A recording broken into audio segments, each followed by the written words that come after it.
Friends, जैसा कि आपको पता है हम स्केलेटन सिस्टम कंप्लीट कर चुके हैं। अगर आपको नहीं पता है तो आप मेरी ओल्ड वीडियोस देख सकते हैं, उसमें आपको स्केलेटन सिस्टम बोन्स वाला पार्ट पूरा मिल जाएगा।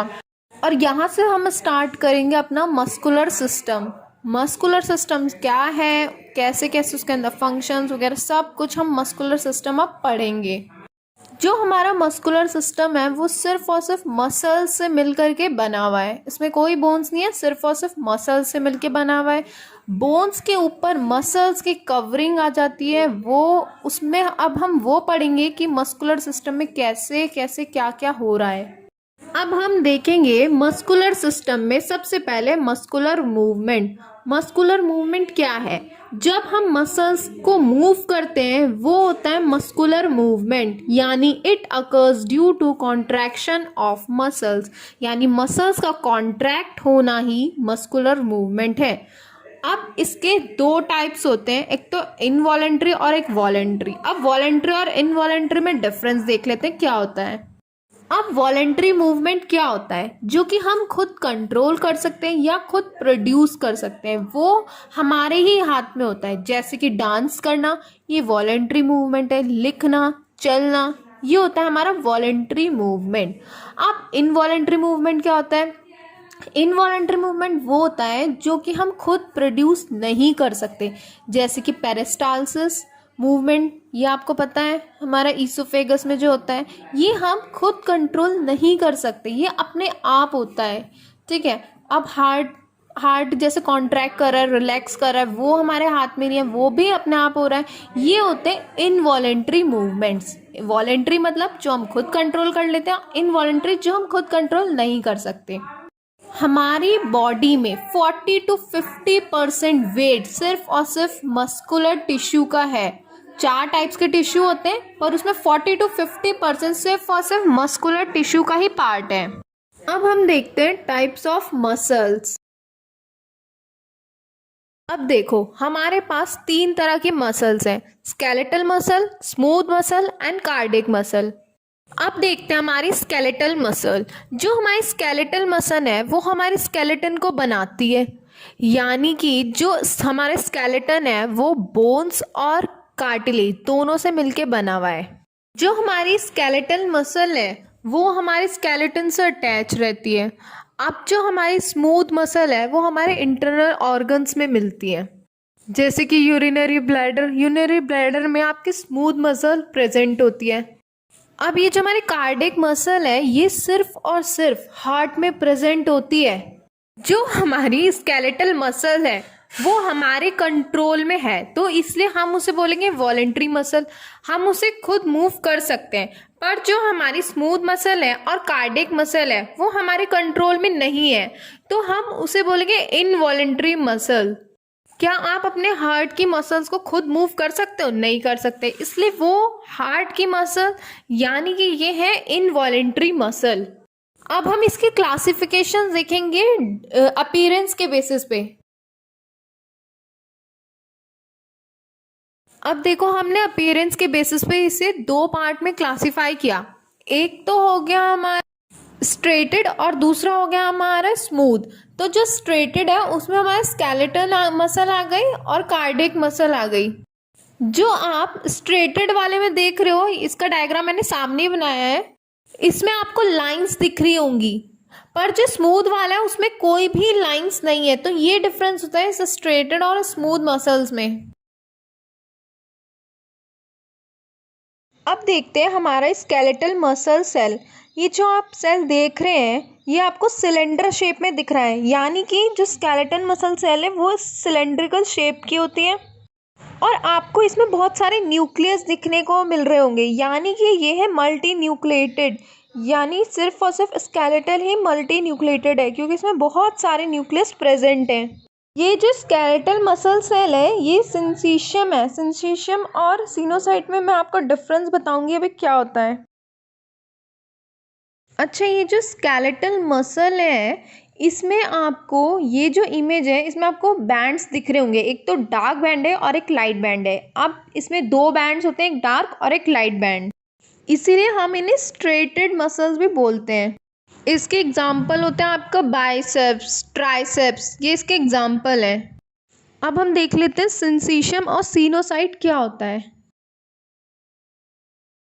अब देखो सिंसीशियम मतलब यानी कि लेफ्ट में आप देख रहे हैं कि बहुत सारे सेल्स हैं, ये सब आपस में कंबाइन हो जाएंगे, यानी इनका साइटोप्लाज्म कंबाइन होकर के एक बड़ा सा सेल बना लेता है। इसे बोलते हैं सिंसीशियम, यानी बहुत सारे सेल्स मिलके एक सिंगल सेल बना लेते हैं मल्टीन्यूक्लिएट, उसे हम बोलेंगे सिंसीशियम। अब देखो हम देखते हैं सीनोसाइट क्या होता है। ये सीनोसाइट यानी जो पहला जो आपका मैंने आपका डायग्राम बनाया है, इसमें न्यूक्लियस एक सिंगल न्यूक्लियस, वो आगे जाके दो न्यूक्लियस में डिवाइड हो रहा है, ठीक है। दो डिवीजन हो चुके हैं उसके। देन जो थर्ड इमेज है उसमें दो न्यूक्लियस अलग अलग डिवाइड हो चुके हैं। थर्ड वाली इमेज में आप देख रहे हैं कि न्यूक्लियस का डिवीजन तो हो गया पर साइटोप्लाज्म का डिवीजन नहीं हुआ, यानी कैरियोकाइनेसिस तो हो गया पर साइटोकाइनेसिस नहीं हुआ।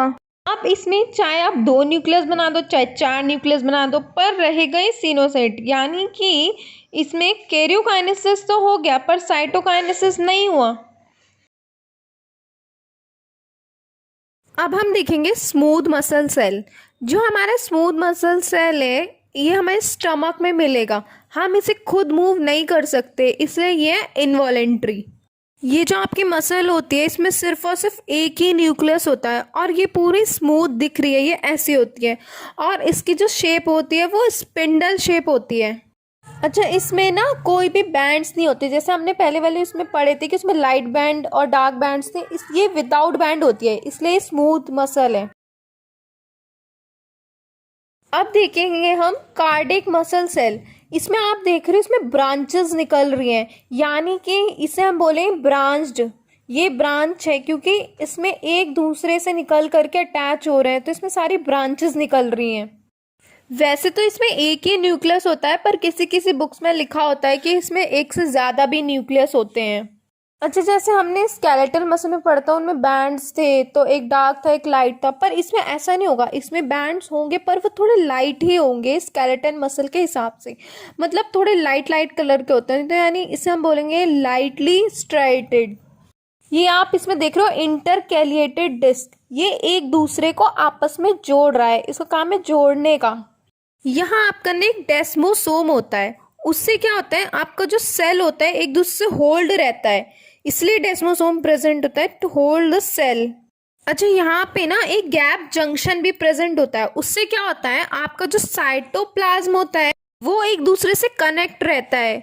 सिर्फ और सिर्फ साइटोप्लाज्म को एक दूसरे से कनेक्ट करने के लिए यहाँ पे गैप जंक्शन प्रेजेंट है। अब हम पढ़ते हैं प्रॉपर्टीज ऑफ मसल सेल। इसमें सबसे पहले एक्साइटेबिलिटी। अब जो हमारी बॉडी में दो एक्साइटेबल सेल होते हैं, एक तो न्यूरॉन होता है और दूसरा मसल सेल होता है। सिग्नल जनरेशन की कैपेबिलिटी को ही हम एक्साइटेबिलिटी कहते हैं। अभी हमने दो देखे थे एक्साइटेबल सेल, एक तो न्यूरॉन और एक मसल सेल। अभी हम पहले न्यूरॉन देख लेते हैं। देखो, आपको पता है न्यूरॉन जैसे हमारी बॉडी में है तो उसके बाद अगला न्यूरॉन प्रेजेंट होता है, एक के बाद एक न्यूरॉन्स ऐसे प्रेजेंट है। तो हम जैसे किसी का हाथ पकड़ा तो उसको थोड़ा सिग्नल मिला न्यूरॉन को, तो अब वो क्या करेगा, कुछ केमिकल प्रोड्यूस करेगा जिससे अगले वाले न्यूरॉन को सिग्नल मिलेगा। तो यानी सिग्नल प्रोड्यूस करने की कैपेबिलिटी इज एक्साइटेबिलिटी। ये यहाँ पे हमारा न्यूरॉन वाला खत्म हो गया। अब हम मसल सेल देख लेते हैं एक बारी। मसल सेल एक्साइटेबल सेल जो है उसका वो देख लेते हैं मसल सेल का। देखो, जैसे एक न्यूरॉन है, न्यूरॉन के बाद डायरेक्ट आपका एक मसल सेल प्रेजेंट है, तो न्यूरॉन जो होगा न्यूरोट्रांसमीटर सेल छोड़ेगा, रिलीज करेगा, तो वो मसल सेल उसकी वजह से कॉन्ट्रैक्ट होगा। यानी मसल में एक्साइटेबिलिटी होना, यानी एक्साइट हो रहे मसल सेल, तो मसल सेल में भी एक्साइटेबिलिटी होती है। अब हम नेक्स्ट देखते हैं कॉन्ट्रैक्टिलिटी। जैसे कि एक मसल सेल है, ठीक है, उसके अंदर सोडियम घुस गया तो वो साइज में छोटा हो जाता है, कॉन्ट्रैक्ट हो जाता है, यही मतलब होता है कॉन्ट्रैक्टिलिटी का। अब हम थर्ड देखेंगे एक्सटेंसिबिलिटी। जैसे कोई मसल सेल है, अब हमने उसे पकड़ के खींचा तो वो साइज में थोड़ा इंक्रीज हो जाएगा, इसका मतलब होता है एक्सटेंसिबिलिटी। एंड फोर्थ प्रॉपर्टी होती है इलास्टिक, यानी मसल सेल को अगर हमने खींचा तो वो वापस अपनी पोजीशन में आ जाएगा, यानी अगर हमने उसके साथ कुछ किया तो वापस से वो ओरिजिनल पोजीशन में आ जाता है, उसे ही हम बोलते हैं इलास्टिक। तो हमने मसल सेल की चारों प्रॉपर्टी पढ़ ली, एक्साइटेबिलिटी, कॉन्ट्रैक्टिबिलिटी और एक्सटेंसिबिलिटी एंड इलास्टिक। अब हम आगे देख लेते हैं। अब हम देखेंगे कि जो स्केलेटल मसल है वो बोन से कैसे अटैच रहती है, how skeletal muscle attach to the bone. आपको ये जो आर्म है, ये ऊपर की साइड आपको एक बोन दिख रही होगी ह्यूमरस, और नीचे की साइड आपको दो बोन दिख रही है रेडियस एंड अल्ना। अच्छा, ये जो बोन और बोन आपस में जब जुड़ रही हैं तो वहाँ पे एक साइनोवियल फ्लूइड प्रेजेंट है, जिसको ऐसे ही थोड़ा ये अटैच रहती हैं और जिससे वो थोड़ा इजीली मूव हो सके। और इस साइनोवियल फ्लूइड के बाहर एक कवर टाइप होगा जिसे हम बोलेंगे लिगामेंट। ये बोन से बोन को कनेक्ट करता है, लिगामेंट बोन से बोन को कनेक्ट करता है। अब आपको यहाँ पे एक बाइसेप मसल दिख रही होगी और उसके एंड में, जो बाइसेप मसल है उसके एंड में आपको एक वाइट ये ग्रे कलर का एक थोड़ा पार्ट दिख रहा होगा। ये जो ग्रे कलर का पार्ट है ये है टेंडन, जो कि मसल को बोन से कनेक्ट कर रहा है। जो लिगामेंट था वो बोन टू बोन कनेक्ट कर रहा था, और जो टेंडन्स है वो बोन और मसल को आपस में कनेक्ट कर रहा है। देखो, अब हमने मसल सेल को काट दिया, यानी अब हमने एक मसल सेल लिया, उसे काट दिया। अब हम उसके अंदर जो स्ट्रक्चर है वो देखेंगे, ठीक है, स्ट्रक्चर ऑफ स्केलेटल मसल। ये अब हमने इस मसल को काट दिया, ठीक है, ये ट्रांसवर्स सेक्शन है मसल का। आपको यहाँ दिख रहा है कि मसल सेल जो है वो यहाँ पे बंडल्स में है, मतलब गोले गोले अलग अलग बने हुए हैं, ये बंडल्स में प्रेजेंट है। और इन्हीं कटे हुए बंडल्स, इन्हीं बंडल्स के अंदर आपके जो मसल सेल है वो प्रेजेंट है। तो इन बंडल्स में आपके कटे हुए मसल सेल्स प्रेजेंट है। तो अब हम इन्हीं बंडल्स को बोलेंगे फेसिकल्स। फेसिकल मतलब जो बंडल है उनके अंदर जो कटे हुए मसल सेल्स हैं, तो जो बाहर का जो पार्ट है जो उसे बोलेंगे हम फेसिकल, यानी बंडल्स को हमने बोला फेसिकल। जो हमारा मसल सेल है इसके आसपास हमें एक कनेक्टिव टिश्यू भी प्रेजेंट होगा।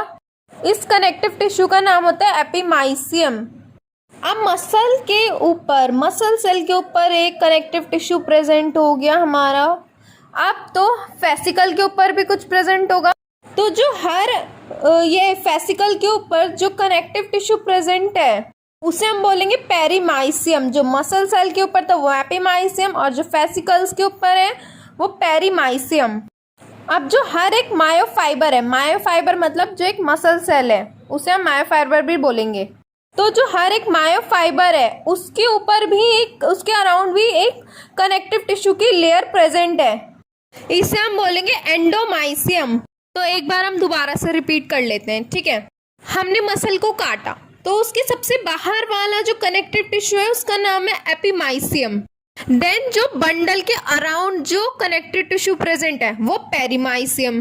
फिर जो मायोफाइबर के अराउंड है वो एंडोमाइसियम। यहाँ पे ना एक फेशिया भी प्रेजेंट होता है। फेशिया का फंक्शन होता है जो सारे जो बंडल्स हैं इन्हें आपस में जोड़ के रखना, इन्हें इकट्ठे करके रखना, इसका काम होता है फेशिया का। अब इसमें हमने क्या किया, मसल सेल का एक फाइबर हमने बाहर निकाल लिया जिसे हम बोलेंगे मसल फाइबर। एक सेल बाहर निकाला उसका नाम है मसल फाइबर। तो अब हम देखेंगे स्ट्रक्चर जो हमने मसल सेल बाहर निकाला है वो कैसा दिख रहा है, यानी मायोफाइबर कैसा दिख रहा है। यहाँ पे हमने एक मायोफाइबर बाहर निकाल लिया, इसके ऊपर कवरिंग है एंडोमाइसियम की। अब हमने उस कवर को रिमूव कर दिया, तो अब हम इसका स्ट्रक्चर देखें कैसा दिखता है। जब हमने मायोफाइबर बाहर निकाला तो इसमें भी बंडल्स प्रेजेंट हैं, जो हमने पहले देखा उसमें भी बंडल्स है। फिर हमने एक मसल सेल को बाहर निकाला, उसका कवर रिमूव किया, फिर उसके बाद फिर दोबारा उसके अंदर बंडल्स प्रेजेंट है। अब ये जो लंबे लंबे जो फाइबर्स ये आपको मिल रहे, सॉरी बंडल्स, जो लंबी लंबी पाइप्स टाइप है, इन्हें हम बोलेंगे मायोफाइब्रिल्स। वो था पहले हमने पढ़ा था मायोफाइबर, अब हम देख रहे हैं मायोफाइब्रिल्स। तो अब इस मसल सेल के अंदर मायोफाइब्रिल हमारी प्रेजेंट है। अब जो मसल सेल की जो सेल मेम्ब्रेन है उसे हम सार्कोलिमा बोलते हैं। तो इस मायोफाइब्रिल के अंदर एक प्रेजेंट है आपका एक्टिन और एक मायोसिन। अब मैं आप लोगों को एक मायोफाइब्रिल का स्ट्रक्चर दिखा देती हूँ। अब हमने देखा ये एक मायोफाइबर है, उसके अंदर ही पतले पतले पाइप्स टाइप ये प्रेजेंट है। फिर जो एक ब्लू से लेके ब्लू तक का वो है, उससे हम बोलेंगे सार्कोमेयर। और जो ये ब्लू जो स्टार्टिंग का ये जो लाइन है, ये इसे हम बोलेंगे जेड लाइन। अब ये जो ब्लू लाइन है, जो स्टार्टिंग का जो पार्ट है, ये हो गया जेड लाइन। फिर उसके बीच से लेके जेड लाइन से बीच का डिस्टेंस से लेके नेक्स्ट जेड लाइन तक का डिस्टेंस, उसके बीच का पार्ट हम बोलेंगे सार्कोमियर। अब देखो इस मायोफाइब्रिल के अंदर दो तरह के फिलामेंट मिलेंगे, एक तो थिन फिलामेंट और दूसरा होगा थिक फिलामेंट। जो आपका थिन फिलामेंट होता है वो बहुत ही पतला होता है, ठीक है, और जो थिक होता है वो बहुत मोटा होता है। जो थिन होता है वो मेनली एक्टिन का बना हुआ होता है, और जो थिक वाला होता है वो मायोसिन का बना हुआ होता है। अब आपको यहाँ पे कुछ तो थिन फिलामेंट दिख रहे होंगे और कुछ आपको थिक दिख रहे होंगे। तो इन जैसे थिन फिलामेंट है, इनके बीच में प्रेजेंट होती है आपकी जेड लाइन, जो कि इन आपस में जोड़ के रखती है। तो ये जो थिन फिलामेंट है, ये इसके बीच में तो आपकी जेड लाइन प्रेजेंट है, और जेड लाइन से लेके अब जो दूसरे जेड लाइन तक का डिस्टेंस जो उसके जो बीच में प्रेजेंट है, ये आपका सार्कोमियर प्रेजेंट है। ये जो थिक फिलामेंट के बाद आपके थिन फिलामेंट के बाद अब ये प्रेजेंट होते हैं थिक फिलामेंट। ये बीच में प्रेजेंट होते हैं, सेंटर में बहुत ही मोटे मोटे होते हैं, यानी हर साइकोमियर के बीच में प्रेजेंट है, सार्कोमियर के बीच में प्रेजेंट है आपके थिक फिलामेंट। अब देखो ये जो थिक फिलामेंट है कहीं नीचे ना गिर जाए, इसलिए इनके बीच में प्रेजेंट होगी एम लाइन। जैसे जेड लाइन प्रेजेंट थी थिन फिलामेंट के बीच में, जिससे वो पकड़े रहे, गिरे ना, ऐसी इसमें भी प्रेजेंट होगी एम लाइन, जिससे वो नीचे ना गिरे। तो हम यहाँ तक मसल का कुछ पार्ट कंप्लीट कर चुके हैं। हम आगे वाली वीडियो में आगे पढ़ेंगे। अगर आपको मेरी ये वीडियो अच्छी लगी हो तो लाइक कीजिए, शेयर कीजिए, अनसब्सक्राइब करो मेरे चैनल को और बेल आइकन प्रेस करना मत भूलना। Thank you.